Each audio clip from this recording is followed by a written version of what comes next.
Great performance in the World Cup final by referee Simon Marciniak, but we still have a few incidents to discuss throughout the game, starting with a penalty which was awarded to Argentina in the 21st minute when Di Maria skipped past Usman Dembele and went to ground. But should it have been a penalty? Well, the referee gave it, and in these circumstances, there's very little chance the VAR will overturn it. Now, there wasn't really any kind of challenge from Dembele, but there was contact on the foot which caused Di Maria to trip over, and intent doesn't actually matter for a penalty awards in this case, so the referee certainly made the right decision in his mind to give the penalty, and the VAR will certainly not intervene to say he's got that wrong.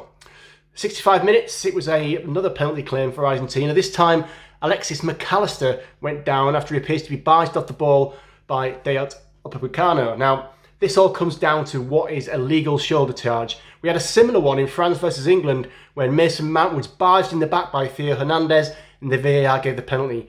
In this time, the incident involved Upamecano going shoulder to shoulder against McAllister, and that would be seen as a fair and legal challenge, and that's why the VAR did not get involved. And the next one is another penalty. Now, there was no question of the penalty award here. This is when Randon Kolo Muani was bundled to the ground by Nicolas Otamendi. Now, the question here is, why was Otamendi not booked? There's even a big claim for a red card here because Kolo Muani was through on goal. There wasn't really any covering defenders, and he probably was just about to take control of the ball.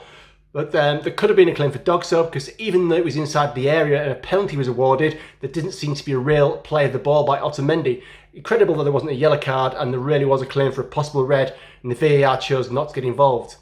The fourth incident comes in the 85th minute when Marcus Thuram went down one of the penalty for a trip by Enzo Fernandez. Now, this is a classic case of an attacker initiating contact. Hernandez pulled out of the challenge and Thuram then put his right leg into Fernandez's and went to ground. There was no actual challenge on the France player, and it was a great decision by Marciniak to show the yellow card.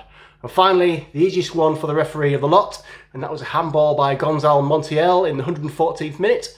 Montiel turned his body on the shot from Kylian Mbappe, and he made his body far bigger, and it was an absolutely easy decision for Marciniak, and he got it right once again. So just really the only one of question is the reason why Marciniak chose not to even book Nicolas Otamendi when he awarded the penalty for the foul on Kolo Muani. But other than that, it was a great performance by the Polish referee. Thanks so much for watching ESPN on YouTube, and for more sports highlights and analysis, be sure to download the ESPN app, and for premium content and live streaming, subscribe to ESPN Plus.